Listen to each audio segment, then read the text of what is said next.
Oled sa näinud sellised esinejad, kes tulevad, panevad sulle ette ühe suure PowerPoint slaidi, mis on täiesti lausteksti täis.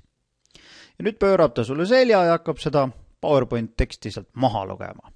No maha loeb ta muidugi sellepärast, et ta peab ise nägema, mis seal slaidi peal on. Paljudel kuulajatel tekib alati küsimus, et miks ta seda slaidi mulle nüüd meili peale ei saatnud, sest lugeda oskan ma ju ise. Olulisem on aga küsimus, et mis sa arvad, miks nad panevad nii palju teksti ühe slaidi peale? Noh, ilmselt vastus on ikka selles, et nad kardavad seda teksti ise ära unustada. Ja selleks, et teksti mitte ära unustada, on ju lihtsam kõik see saga sinna slaidi peale panna. Nüüd täna räägingi ma sulle sellest, kuidas sa ise sellist olukorda vältida saad. Ja vältida saad selle sama PowerPointi abil. Nimelt PowerPointile on sisse ehitatud selline tore asi nagu Presenters View. See tähendab seda, et sa kasutad kahte ekraani. Üks on see, mida sa näitad publikule, ja teine on see ekraan, mida sa näed ise.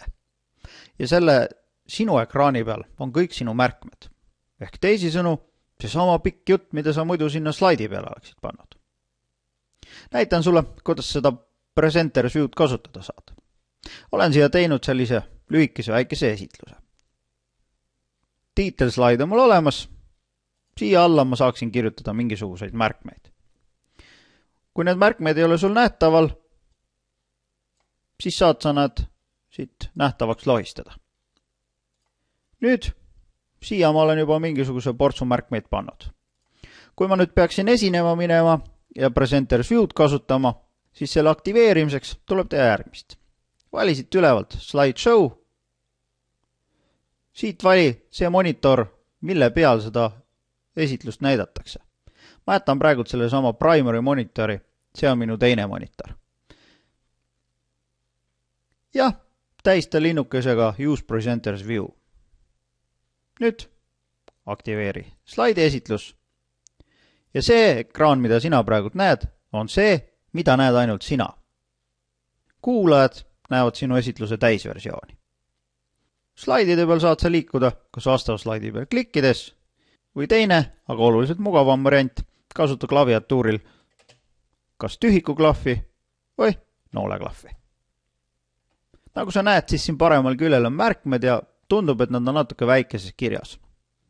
Aga sa saad seda selle sama Zoom nupu abil suuremaks teha. Täpselt selliseks, nagu sul endal vaja on. Paar asja veel, mida sa teadma peaksid. Nimelt, sinu ekraanil, sellel Presenter View ekraanil, ei näidata animatsioone. Muidugi ma hea meelega ei soovitaks üldse neid animatsioone sinna slaidi peale panna. Samas, need animatsioonid, mida sa kasutad, on kuulajate ekraanil kõik nähtaval.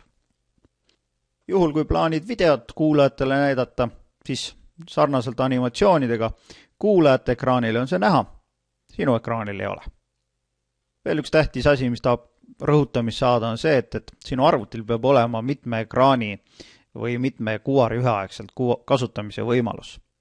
Tõenäoliselt tänapäevastel sülearvutitel on see juba kõigil olemas. Sellest aga on vähe abi, kui sa ise seda kasutada ei oska. Seega vii ennast kindlasti enne esitlust juba kurssi, kuidas mitut ekraani kuvada. Näiteks minu arvutil käib see nii, et parem klikk ekraanil, ma valin siit Screen Resolution ja siit valin, millistel ekraanidel ma mida näidata tahan. Erinevatel arvutitel võib see võib-olla teisiti töötada, aga kui sa kasutad Windows 7, siis see peaks olema lihtsaim viis. Juhul, kui sa seda tehnikat ise ei tunne ja kardad ka, siis juba enne esitlust leia omal inimene, kes selle sinu eest paika seab. Seniks aga jääme jälle nägemiseni ja häid esinemisi sulle!